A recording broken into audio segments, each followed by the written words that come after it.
Hello students, last lecture के अंदर हम लोग फार्मूला ऑफ रिफ्रैक्शन स्टडी कर रहे थे। हमने फार्मूला ऑफ रिफ्रैक्शन को ड्राइव किया था और हमने कॉनकेव सरफेस का यूज़ किया था। ठीक है, आज हम फार्मूला ऑफ रिफ्रैक्शन को ही ड्राइव करेंगे वापस, लेकिन इस बार हम कॉन्वेक्स सरफेस का यूज़ करेंगे। ठीक है, तो अपना जो टॉपिक है that is formula of refraction.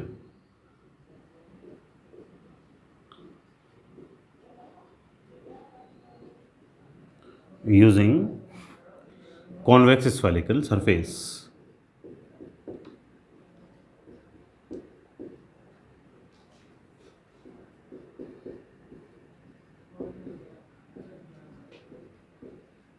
ठीक है, ये अपन को फाइंड करना है। तो रिलेशन था कौन, फॉर्मूला ऑफ रिफ्रैक्शन तो किसका, नीटा का, यू का, वी का और आर का। इसको अपन फॉर्मूला ऑफ रिफ्रैक्शन बोलते थे। ठीक है, कॉन्वेक्स सरफेस के लिए करना है। एक कॉन्वेक्स सरफेस कंसीडर कर लेता हूँ मैं। ये लाइट मेरे पास एक कॉन्वेक्स सरफेस है।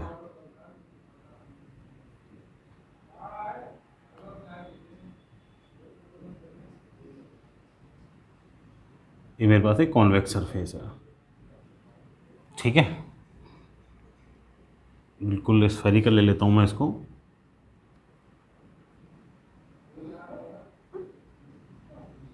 ठीक है, ये मेरे पास एक कॉन्वेक्स सरफेस है।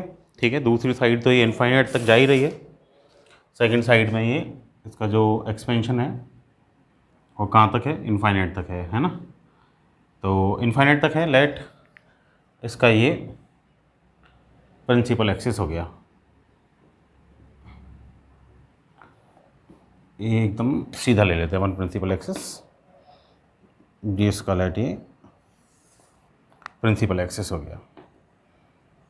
ठीक है,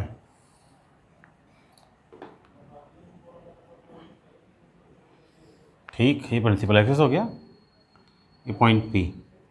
ठीक है, अब क्या होगा कि भाई ये कॉन्वेक्स सरफेस है। कॉन्वेक्स सरफेस से मुझे फॉर्मूला ऑफ रिफ्रैक्शन देखना है। इसके सामने मान लेता हूँ मैं कि लेट ये कोई पॉइंट ऑब्जेक्ट ओ रखा हुआ है। ठीक है, इस पॉइंट ऑब्जेक्ट ओ से अपनी एक लाइट रे निकलती है और लाइट रे निकल के और इस सरफेस पर इंसिडेंट होती है। ठीक है, इस कॉन्वेक्स सरफेस पर ये लाइट रे यहाँ से निकल के और इंसिडेंट होती है। यहाँ से जो रे निकली ये ओ ए मैंने लेट कर लिया। ठीक है, इसको ए लेट कर लेता हूँ मैं, ओ ए। ये जो लाइट रे निकली यहाँ से,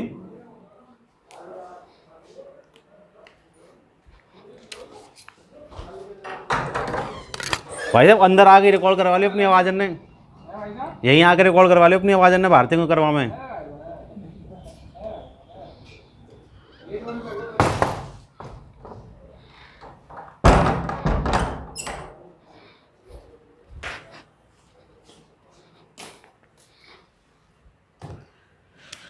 लाइट ये अपना ऑब्जेक्ट से जो लाइट रे निकली इसका एंगल अल्फा हो गया। ठीक है, प्रिंसिपल एक्सिस के साथ। अभी लाइट रे जो है ना इसको सीधे जाना चाहिए था, है ना। इसको जाना चाहिए था ऐसे सीधे स्ट्रेट पाथ पे, ऐसे जाना चाहिए था। पर क्या होगी कि भाई ये रेयर टू डेंसर मीडियम जा रही है, ये लाइट N1 ये N2। ठीक है, रेयर टू डेंसर मीडियम जा रही है, एयर से ग्लास में एंटर कर रही है। अपन को पता है लाइट रे जब भी रेयर टू डेंसर मीडियम जाती है तो टुवर्ड्स नॉर्मल बेंड होती है, तो नॉर्मल बनाना पड़ेगा। Normal is radius of curvature. ठीक है, तो लाइट इसका सेंटर ऑफ कर्वेचर तो यहाँ हो गया। रेडियस ऑफ कर्वेचर क्या हो गई कि भाई सेंटर ऑफ कर्वेचर को आप ज्वाइन करवा दो। ठीक है, वही नॉर्मल हो जाएगी। ये यहाँ से इसको मैंने ज्वाइन करवा दिया, तो ये इसका radius of curvature as well as normal. ठीक है, अब क्या होगा भाई कि अपन को पता है कि ये इंसिडेंट रे है, ये अपना नॉर्मल है। नॉर्मल के साथ इंसिडेंट रे का जो एंगल होता है वो एंगल ऑफ इंसिडेंस, ये वाला एंगल क्या हो गया, एंगल आई। ठीक है, एंगल ऑफ इंसिडेंस हो गया। अब क्या होगा कि भाई लाइट रे रेयर टू डेंसर मीडियम जा रही है, टुवर्ड्स नॉर्मल बेंड होगी। ये नॉर्मल जाना था सीधे, लेकिन टुवर्ड्स नॉर्मल बेंड हो जाएगी। तो टुवर्ड्स नॉर्मल बेंड होके लेट ये लाइट रे थोड़ा सा नीचे बेंड हो गई अपने एक्चुअल पाथ से। ये एक्चुअल पाथ, और ये एक्चुअल पाथ से लाइट ये इधर चली गई। ठीक है, बेंड होके ये इधर चली गई। ठीक है, ये इधर गई। ठीक है, अभी लाइट रे बेंड होके इधर चली गई। ये ओ, ये पॉइंट ए है। ठीक है, ये बी, ए बी डायरेक्शन में लाइट रे चली गई। अब लाइट एक दूसरी लाइट रे इसी पॉइंट ऑब्जेक्ट से निकली, सीधी गई ओपी, लाइट ये चली गई अपने ऑप्टिकल सेंटर से, विदाउट रिफ्रैक्शन सीधी निकल जाएगी। अब ये दोनों तो आगे दूर दूर चलेंगी, है ना, दूर दूर हटेंगे, लाइट रे दूर दूर हटेंगे, तो आगे जाके कोई रियल इमेज बनने की पॉसिबिलिटी तो है नहीं, तो रियल इमेज बन नहीं सकती, तो वर्चुअल इमेज अपन फॉर्म करवा सकते हैं।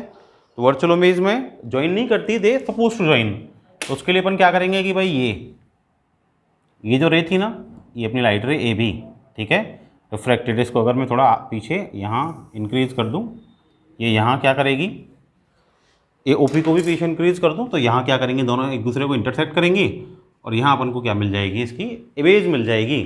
अब ज्वाइन तो कर नहीं रही एक्चुअली में, अपन ने तो क्या इनको पीछे इंक्रीज किया है, ठीक है, कंस्ट्रक्शन किया है, तो दे सपोज टू ज्वाइन, तो सपोज टू ज्वाइन, तो यहाँ पे ये जो इमेज बनेगी वर्चुअल इमेज होगी। लाइट इमेज का जो एंगल है वो बीटा है, ये इसका एंगल अपना गामा हो गया, ठीक है, रेडियस ऑफ कर्वेचर है नॉर्मल का एंगल, ठीक है। अब ये क्या है कि भाई देखो रिफ्रैक्टेड रे है, रिफ्रैक्टेड रे का नॉर्मल के साथ ये जो एंगल है, ये एंगल होता है आर, एंगल ऑफ रिफ्रैक्शन, ठीक है। ये आर है तो ये बाहर वाला ये भी क्या हो जाएगा, ये भी आर हो जाएगा, ठीक है भाई, ये भी क्या हो गया, ये अपोजिट एंगल आर के सामने, ये जस्ट आर अपोजिट एंगल हो गया, ठीक है, हो गया। और ये तो ऐसे सीधी निकलनी थी, ये नॉर्मल है, ये आई हो गया, तो ये इधर ये वाला क्या हो गया, ये आई हो गया, ठीक है। अब क्या होगा कि भाई मुझे तो formula of refraction u v r और नीटा का रिलेशन चाहिए, ये ऑब्जेक्ट हो गया, ऑब्जेक्ट का डिस्टेंस यू, ठीक है, ये इमेज का डिस्टेंस वी, ये रेडियस ऑफ कर्वेचर क्या हो गया आर, ठीक है। ये दोनों किधर, लेफ्ट साइड में माइनस यू माइनस वी, ये राइट साइड में प्लस आर, ठीक है भाई। अब मुझे इन डिस्टेंसेस का रिलेशन चाहिए, नीटा के साथ और चाहिए, ठीक है। तो रिफ्रैक्शन का फॉर्मूला निकाल लूँ, तो रिफ्रैक्शन का लॉ लगाऊंगा, स्नेल लॉ। तो स्नेल लॉ क्या कहता है, using Snell's law, Snell law कहता है कि भाई साइन आई और साइन आर का जो रेशियो होता है वो कांस्टेंट होता है, दैट इज इक्वल टू नीटा which is n2 upon n1, refractive index के इक्वल होता है साइन आई और साइन का आर का रेशियो, ठीक है। तो आई और r incidence, angle of incidence, angle of refraction, ठीक है। लेट वेरी स्मॉल है, पेरेक्सियल रे है, ठीक है, tends to zero, very small, तो एंगल वेरी स्मॉल होता है तो sine theta, theta very small के लिए साइन थीटा इज थीटा, तो साइन आई विल बी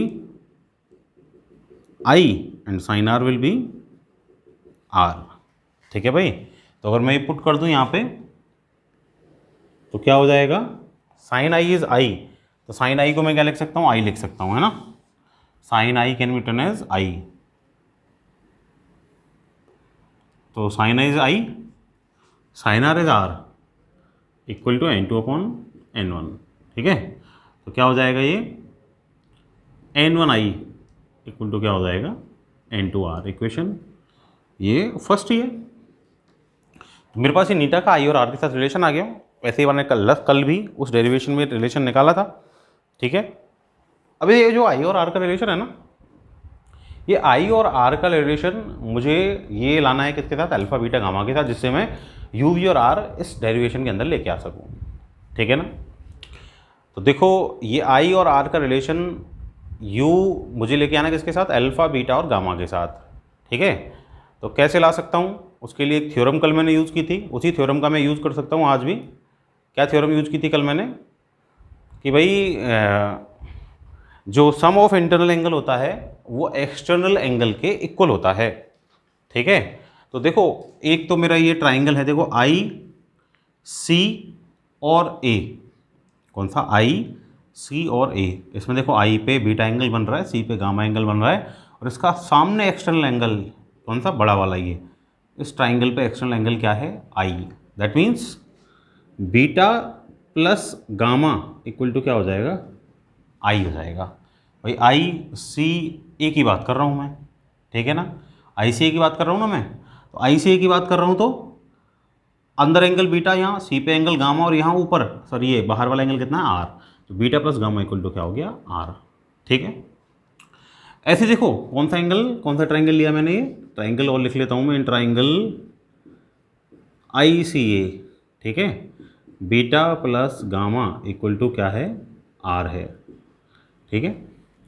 ऐसे देखो दूसरा ट्राइंगल और है यहाँ पे, इन ट्राइंगल ओ सी ए है ना, ओ पे अल्फा, सी पे गामा, अल्फा प्लस गामा है ना, और इसका ये एक्शनल एंगल यहाँ कौन सा बन रहा है, ये बड़ा वाला आई बन रहा है। ठीक है, तो ये दोनों जो इक्वेशन है, लेट इक्वेशन 2 है, दोनों मिला के इनको इक्वेशन 1 में पुट कर दूँ, दैट मीन्स ये क्या हो जाएगा, N1 की वैल्यू कितनी हो गई, alpha plus gamma equal to N2 R की वैल्यू कितनी हो गई, बीटा प्लस गामा। ये क्या हो जाएगा, N1 alpha plus N1 gamma equal to N2 beta plus N2 gamma, है ना। क्या हो जाएगा ये, N1 अल्फा माइनस का N2 beta equal to N2 gamma minus का N1 गामा। तो ये हो गया अपना N1 alpha minus N2 beta equal to gamma N2 minus का N1। ठीक है भाई, वही आएगी मेरी डेरिवेशन। ठीक है, अब वही अल्फा बीटा गामा आगे मेरे पास डेरिवेशन में इक्वेशन नंबर ये 3 हो गई, तो वही अल्फा बीटा गामा की वैल्यूज मुझे फाइंड करनी पड़ेंगी। ठीक है, अब अल्फा बीटा गामा कैसे फाइंड कर सकता हूँ, देखो अल्फा बीटा गामा किन ट्राइंगल्स के अंदर हैं, ये अल्फा तो है इस ट्राइंगल के अंदर। अच्छा, मुझे यहाँ पे चाहिए राइट ट्राइंगल, क्यों, क्योंकि डिस्टेंस और एंगल का रिलेशन ओनली राइट ट्राइंगल से निकल सकता है। तो उसके लिए जो हमेशा करते हैं अपन, एक परपेंडिकुलर डाल देंगे। ठीक है, तो यहाँ से एक परपेंडिकुलर ये मैंने लेट डाल दिया। ठीक है, परपेंडिकुलर डाल दिया, परपेंडिकुलर कौन सा डाला है, AN। ठीक है, अभी परपेंडिकुलर डाला है, बाद में अपन क्या कर लेंगे कि भाई A और N ऑलमोस्ट कोइंसाइड कर जाएंगे, P और N ऑलमोस्ट कोइंसाइड कर जाएंगे, वेरी स्मॉल अपर्चर के लिए डिस्टेंस क्या हो जाएंगे, ऑलमोस्ट नेग्लिजिबल हो जाएंगे। ठीक है, तो उसको बाद में करेंगे अपन। अभी तो अपन क्या करते हैं कि भाई tan alpha, tan beta, tan gamma की वैल्यूज फाइंड कर लेते हैं, जैसे लास्ट डेरिवेशन में की थी। ठीक है, देखो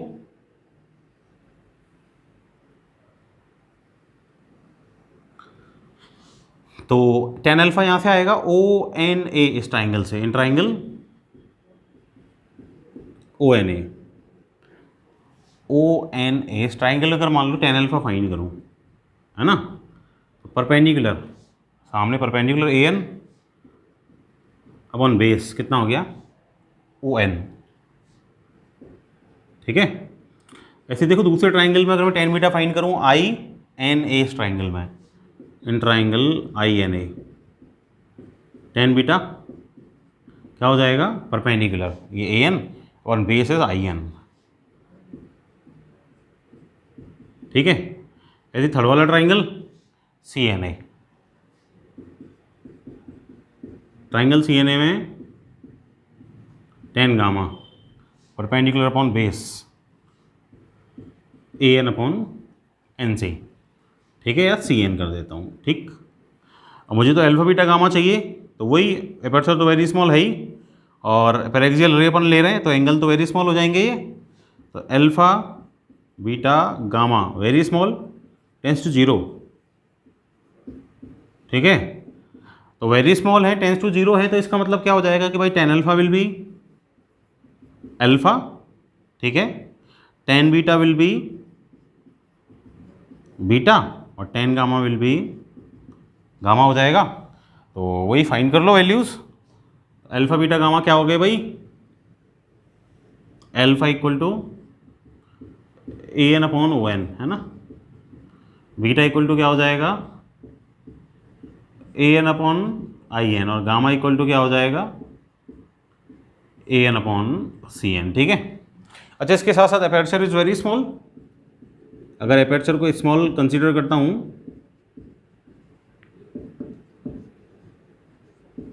तो वेरी स्मॉल अपर्चर के लिए क्या हो जाएगा, ये छोटा हो जाएगा अपर्चर, तो ये ऑलमोस्ट नेग्लिजिबल डिस्टेंस हो जाएगा P और N का, तो PN जो डिस्टेंस है वो नेग्लिजिबल है, P एंड N क्या करेंगे, कोइंसाइड करेंगे, है ना, कोइंसाइड करेंगे, इसका मतलब ON विल बी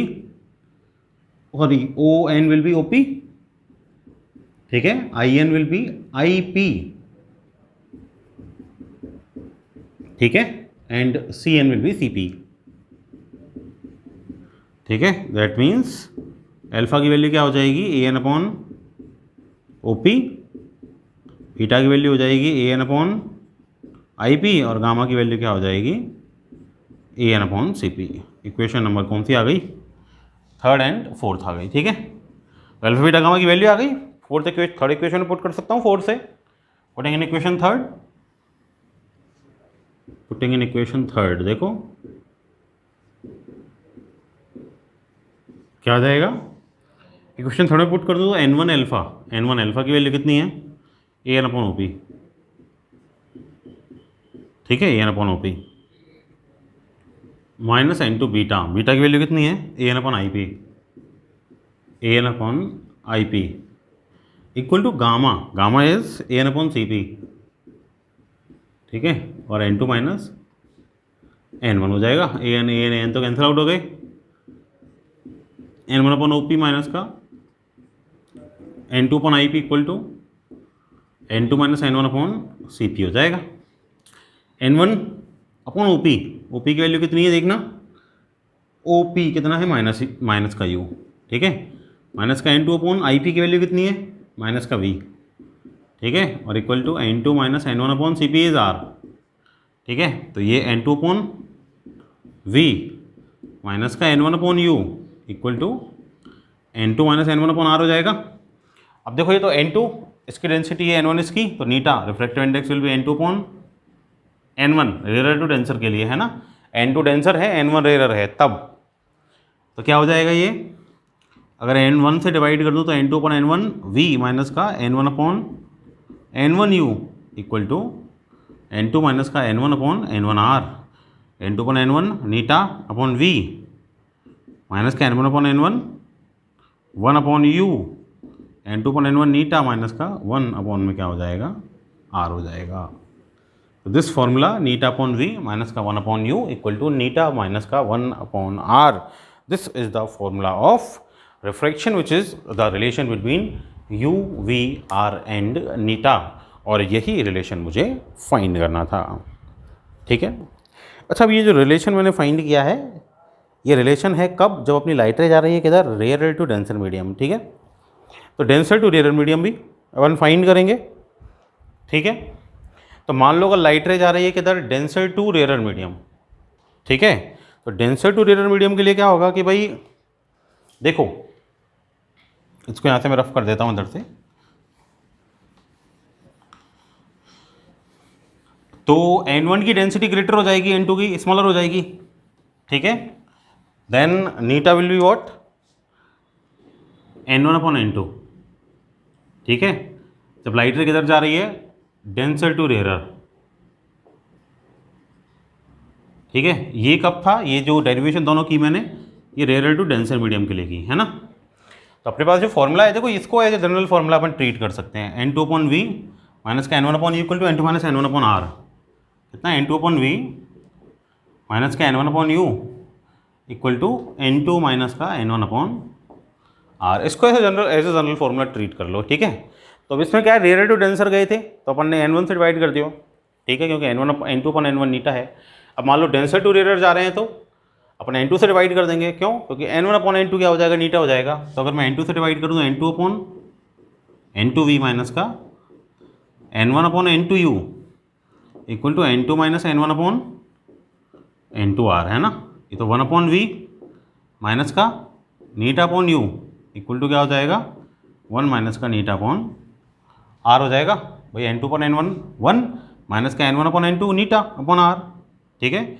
इसको इधर अगर मैं आगे लूँ नीटा को, तो ये माइनस कॉमन ले लूँ, माइनस कॉमन लेके इधर पहुँचा दूँ, तो ये क्या हो जाएगा, नीटा अपॉन u माइनस का 1 अपॉन v इक्वल टू नीटा माइनस का 1 अपॉन r। तो डेंसर टू रेयर अगर अपनी लाइट रे जा रही है तो ये फॉर्मूला हो जाएगा नीटा अपॉन u माइनस का 1 अपॉन v इक्वल टू नीटा माइनस 1 अपॉन r, ठीक है। तो रेयर टू डेंसर के लिए अपन ये फॉर्मूला यूज़ कर सकते हैं, डेंसर टू रेयर के लिए अपन ये फॉर्मूला यूज़ कर सकते हैं। तो these are the formulas of refraction, means the relation between u, v, r and नीटा। आगे जो की बात समझ में, ठीक है। अच्छा, ये डेरिवेशन कई बार आ चुकी है एग्जाम में, तो याद रखेंगे, इंपॉर्टेंट भी है, ठीक है। आगे चलते हैं अपन अपने नेक्स्ट टॉपिक पे। अपना नेक्स्ट टॉपिक है एपरेंट डेप्थ। देखो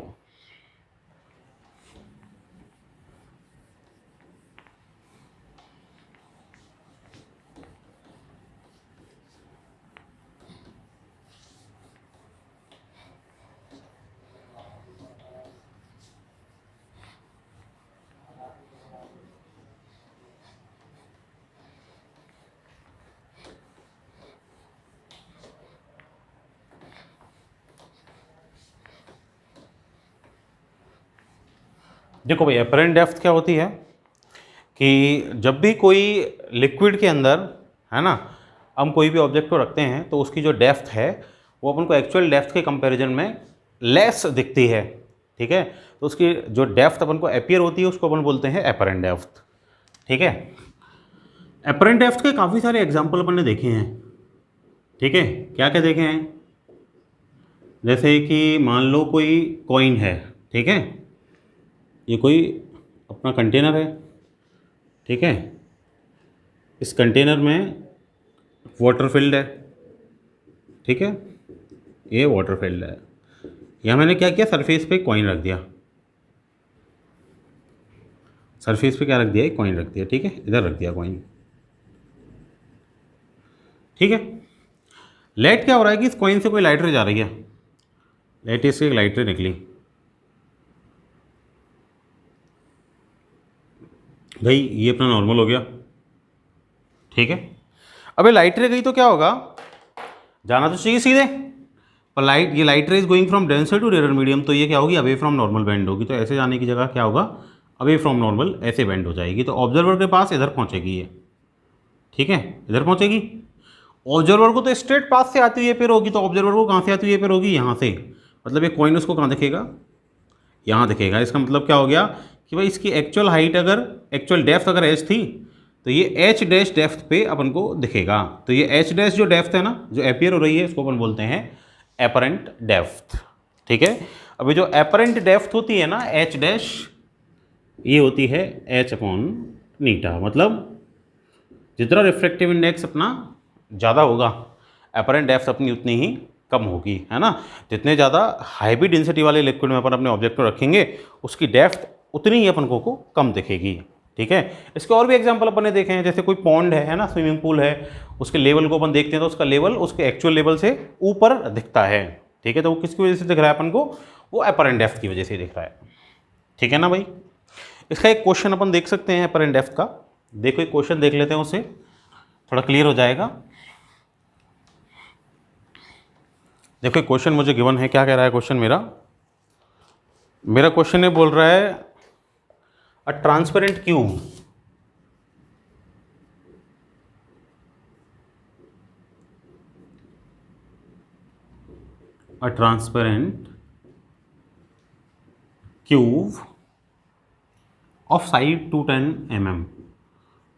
of side 210 mm, ठीक है, contains a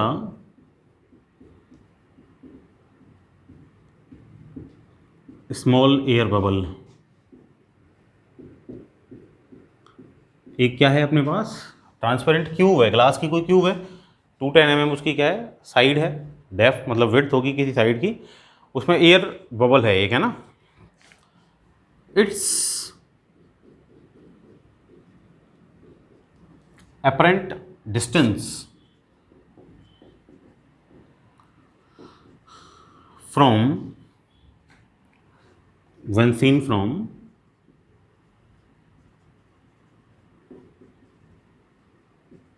one face of cube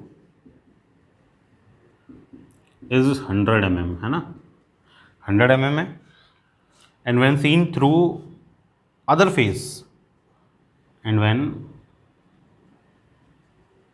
seen through opposite face बोल देता हूँ ना, opposite face is 40 mm, है ना, 40 mm। find actual distance from second face, find actual distance from second phase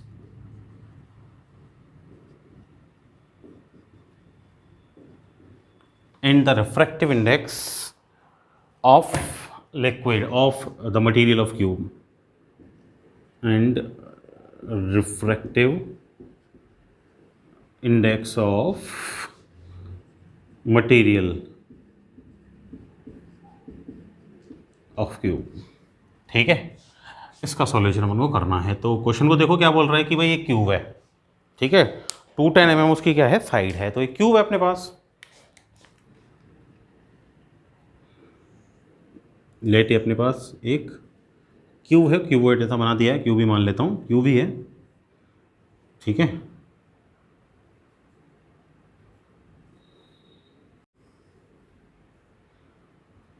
ठीक है, ये क्यू है। इसमें क्या एक एयर बबल है, ठीक है, ये अंदर एक एयर बबल है। अच्छा, इसकी जो टोटल ये 210 mm ये इसकी साइड है ना, 210 mm है। अब क्या अपन जब इसको एक साइड से देखते हैं तो ये 100 mm दिखता है एक्चुअल में नहीं है, दिखता है ऐसा, है ना। और दूसरी साइड इसको देखते हैं तो कैसा दिखता है, 40 mm पे दिखता है ये, है ना। तो ये इसके अपरेंट डिस्टेंसेस गिवन हैं, ठीक है। एक साइड से 100 mm, दूसरे साइड से 40 mm, ठीक है। इसका मतलब जो टोटल अपरेंट डिस्टेंस अपन को इसका दिख रहा है, टोटल अपरेंट डिस्टेंस कितना दिख रहा है, total apparent distance H dash से डिनोट करते हैं ना उसको, 100 + 40, टोटल कितना एपियर हो रहा है, वो 140 mm एपियर हो रहा है ना। एक्चुअल कितना है, एक्चुअल डिस्टेंस, एक्चुअल विड्थ कितनी है, h = 210 mm, है ना। तो सबसे पहले तो अपन नीटा फाइंड कर सकते हैं इजीली, है ना। अपने पास फॉर्मूला है एज डैश इक्वल टू क्या होता है, h अपन नीटा, नीटा is h upon H dash, simply हो जाएगा, है ना। नीचा h कितना है 210, एच डैश कितना है 140, ठीक है।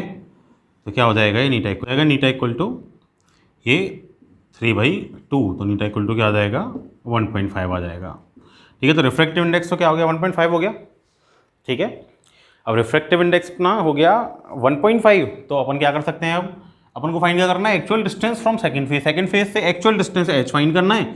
सेकंड फेज से h डैश अपरेंट कितना गिवन है 40 mm, तो अपन को पता है h dash equal to h अपन नीटा, सिंपली, ठीक है।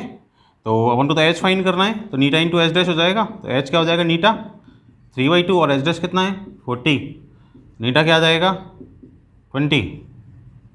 60 mm हो जाएगा, ठीक है। इसका मतलब जो 40 mm अपन को एपियर हो रहा है ना, उस साइड से एक्चुअली में किस डिस्टेंस पर है वो, उस साइड से एक्चुअली में वो 60 mm के डिस्टेंस पर है, ठीक है। तो इस तरह अपन अपरेंट डेप्थ वाले क्वेश्चन को सॉल्व कर सकते हैं, ठीक है भाई। तो इसके और क्वेश्चंस हैं, और फॉर्मूला ऑफ रिफ्रैक्शन के भी कुछ क्वेश्चंस आपको मिल जाएंगे, वो आप सॉल्व कर सकते हैं, ठीक है। जो क्वेरीज होंगे उसको पूछेंगे। तो that's all for today, thank you.